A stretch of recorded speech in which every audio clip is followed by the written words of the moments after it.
नमस्कार मित्रांनो, मी अमित माळगावे. मित्रांनो, राज्यात आदिवासी विकास विभागाच्या माध्यमातून वेगवेगळ्या योजना ज्या आहेत ह्या राबवल्या जातात. मित्रांनो, ह्या योजना राबवत असताना वेगवेगळ्या प्रकल्प कार्यालयाच्या माध्यमातून वेळोवेळी योजनांकरिता अर्ज हे मागवले जातात. अशाच प्रकारे आता कळवण कार्यक्षेत्रात एकात्मिक आदिवासी विकास प्रकल्प कळवण यांच्यामार्फत ज्या काही योजना आहेत ह्या योजनांसाठी अर्ज मागवण्यात आलेले आहेत. मित्रांनो, याचबरोबर सटाणा, मालेगाव, नांदगाव या तालुक्यासाठी जिल्हा वार्षिक योजना आहेत.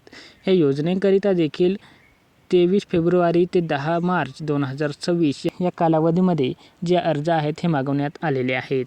तर मित्रांनो, कळवण प्रकल्प कार्यक्षेत्र जे आहे हे अनुसूचित पारधी जमाती लाभार्थ्यांना ह्या योजनांकरिता अर्ज करता येणार आहेत. मित्रांनो, या ठिकाणी राबवल्या जाणाऱ्या योजना ज्या आहेत हे 100% अनुदानावरती असणार आहेत. यामध्ये किराणा दुकान व्यवसायासाठी साहित्य खरेदी अथवा साहित्याचा पुरवठा करण्यासाठी 100% अनुदान देण्यात येणार आहे. मित्रांनो, पिठाची गिरणी अथवा साहित्य पुरवठा यासाठी देखील 100% अनुदान देण्यात येणार आहे. रसवंती गृह असेल आणि त्याचा साहित्य वाटप किंवा इतर काही अनुसूचित जाती पारधी जमातीच्या बेरोजगार युवकांसाठी जे आहे हे उत्पन्न वाढीसाठी इलेक्ट्रिक दुकानाची जे काही खरेदी आहे किंवा त्यासाठी लागणारे साहित्य आहे या साहित्यांसाठी देखील 100% अनुदान हे देण्यात येणार आहेत.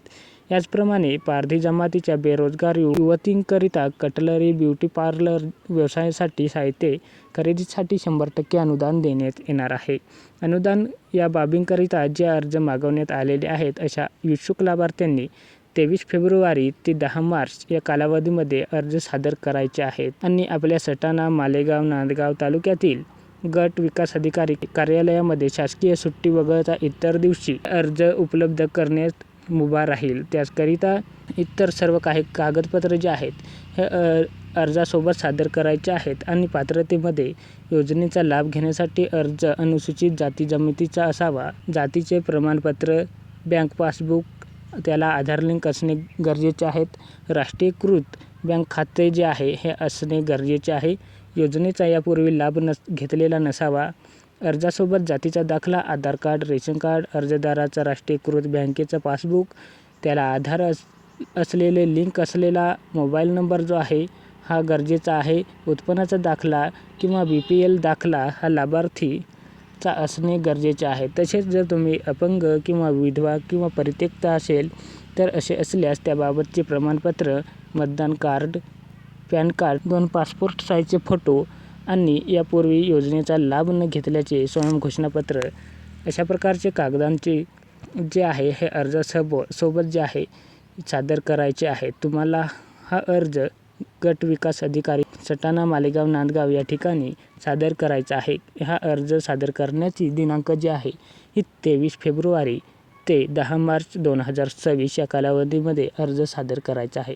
तर मित्रांनो, अशा प्रकारे अत्यंत महत्त्वाचे जे काही युवकांसाठी, बेरोजगार युवकांसाठी जे या ठिकाणी 100% अनुदानावरती ही काही योजना आहेत ह्या योजना तुम्हाला मिळणार आहेत. तर मित्रांनो, तुम्ही या योजनेसाठी नक्की अर्ज करा. आपला व्हिडिओ कसा वाटला कॉमेंट करायला विसरू नका. चॅनलला आतापर्यंत सबस्क्राईब नसेल करेल तर सबस्क्राईब करून घ्या अशाच नवनवीन अपडेट घेण्यासाठी. तर भेटूया पुढील व्हिडिओमध्ये एक नवीन विषय घेऊन. तोपर्यंत जय महाराष्ट्र, धन्यवाद, जय हिंद.